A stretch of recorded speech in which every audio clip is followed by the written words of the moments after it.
हम औरतों को अपनी इज्जत करवाना आता ही नहीं है।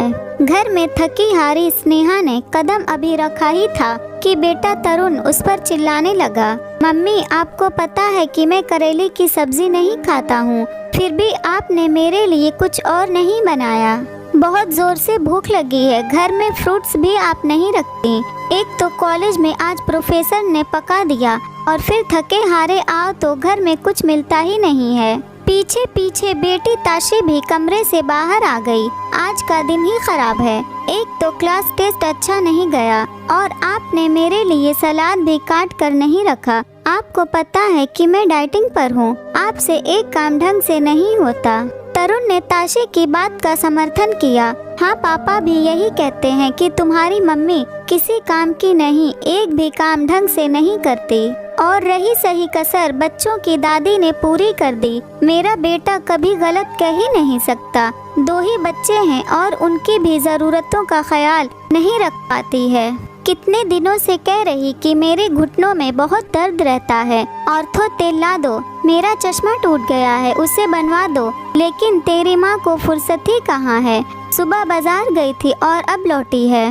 उड़ाओ पैसे, मेरा बेटा दिन रात मेहनत करे और तुम आराम से शॉपिंग करो। दादी की बात सुन तरुण और ताशी भी मुस्कुराने लगे। यह देख स्नेहा को गुस्सा तो बहुत आया, लेकिन कुछ नहीं बोली। वो वैसे ही बहुत थकी थी और उन सबको बोलकर या डांटकर अपने आप को और थकाना नहीं चाहती थी। किचन में जाकर पानी पिया, फिर उसने अपने हैंडबैग से सासू जी का चश्मा निकाला और उनको दे दिया। शॉपिंग बैग से ऑर्थो तेल निकालकर उनके सामने रख दिया। फ्रूट्स निकाला और धोकर फ्रूट्स बास्केट में रख दिया। बाजार से लाई सब्जियां निकाल बेटे के लिए सलाद काटकर उसे दे दिया और फिर कमरे में चली गई। जरा सा कुछ कहो नहीं, तुम्हारी मम्मी मुंह फुला लेती है। मेरा सामान लाकर कोई एहसान नहीं किया, मेरे बेटे की कमाई से ही लाई हो और यही सब पहले कर देती तो हम भी गुस्सा नहीं करते। फालतू में हम सबका दिमाग खराब कर दिया। कनिका जी अपने झेप मिटाने के लिए भी स्नेहा को ही दोष दे रही थी। अभी तक आप समझ ही गए होंगे कि स्नेहा की क्या स्थिति है। अपने ही घर में शायद एक पंचिंग बैग की तरह जो आता मुक्का मारकर चला जाता।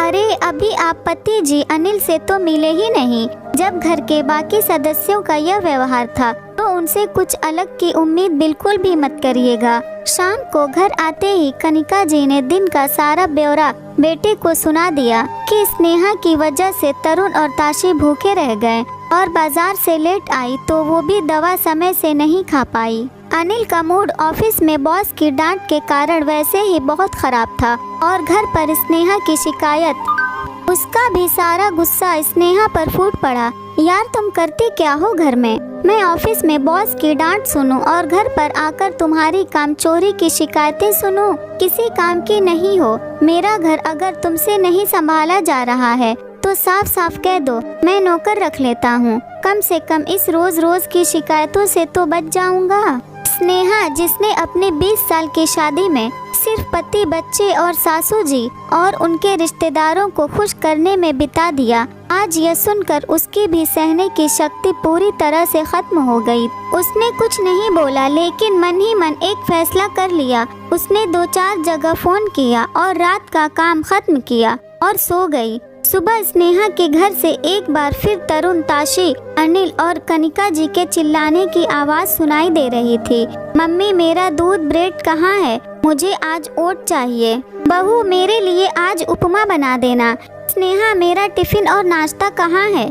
स्नेहा किचन से निकल कर आई।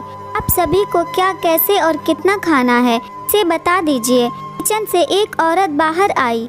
ये माया है, आज से आप सभी की ज़रूरतों का यही ख्याल रखेगी। ये क्या मजाक है स्नेहा?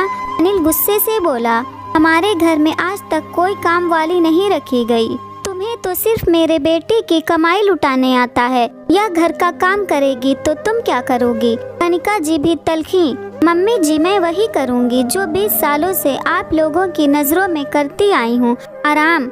और अनिल आपने ही तो कल कहा था कि अगर मुझसे आपका घर नहीं संभल रहा तो आपको साफ साफ कह दूं, आप नौकर रख लेंगे। तो आज मैं आपको और बाकी लोगों को साफ साफ बता रही हूँ कि अब मुझसे आपका घर नहीं संभला जाएगा। आप सभी को तकलीफ न हो इसलिए माया को काम पर रख दिया। अब आपको जो चाहिए, जितना चाहिए, सब माया को समझा दीजिएगा। स्नेहा, यह क्या नया नाटक शुरू कर दिया? स्नेहा की बात से बौखलाया अनिल गुस्से से बोला, नाटक? यह नाटक नहीं है। नाटक तो आज तक आप सभी मेरे साथ करते आए हैं। आप पति बनने का, सासू माँ बनने का, और तरुण ताशी, अब उन्हें क्या कहें। आज तक जिस घर को अपना समझकर संभालती आई, कल पता चला कि वो तो मेरा है ही नहीं। मेरी औकात इस घर में एक नौकर की है, या फिर शायद उससे भी बुरी। सुबह से लेकर रात तक सिर्फ और सिर्फ आप लोगों के बारे में सोचती, चिंता करती, लेकिन कभी बदले में मीठे दो बोल नहीं मिलते। सासू माँ को देखकर, मम्मी जी, मैं बाजार घर की, आपकी, बच्चों की और आपके बेटे की ज़रूरतों का सामान लेने गई थी। आपके बेटे की कमाई से अपने लिए कुछ नहीं लाई। थकी हारी धूप में घर आई, किसी ने एक गिलास पानी भी नहीं पूछा। उल्टा शिकायतों का बैग लेकर सब शुरू हो गए, मुझ पर चिल्लाना। तरुण के कॉलेज में कुछ गलत हुआ तो उसका गुस्सा मेरे ऊपर निकाल दिया। ताशी का पेपर खराब हुआ तो उसने भी अपना गुस्सा मुझ पर निकाल दिया।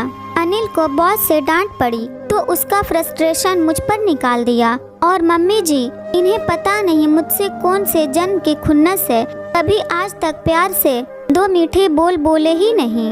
आप सभी ने मुझे पंचिंग बैग समझ लिया है, जिसका मन करता आता और अपनी भड़ास और चिड़चिड़ापन निकाल कर चल देता। हर बात पर मुझे झिड़क दिया जाता। कभी भी आप लोगों ने मुझसे पूछा कि तुम्हें कोई तकलीफ है, तुम्हारी कोई चाहत है? इसमें आप लोगों की कोई गलती नहीं, क्योंकि हम औरतों को अपनी इज्जत करवाना आता ही नहीं है।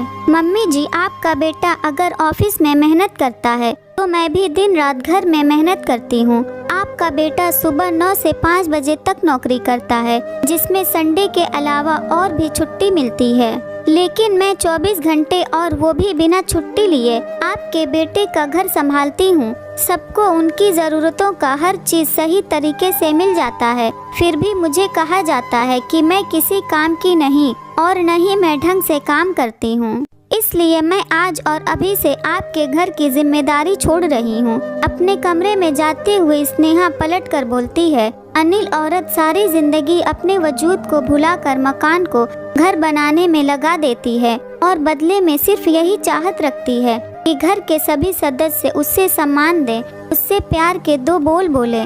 लेकिन अफसोस, मैं पूरे घर की ज़रूरतों का ख्याल रखती हूँ, लेकिन तुम सब मिलकर भी अकेली मेरा ख्याल न रख सके।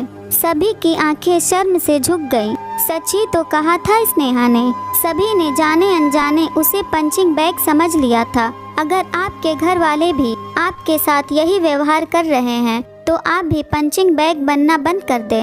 आपको हमारी कहानी कैसी लगी कमेंट करके बताइए और प्लीज़ फॉलो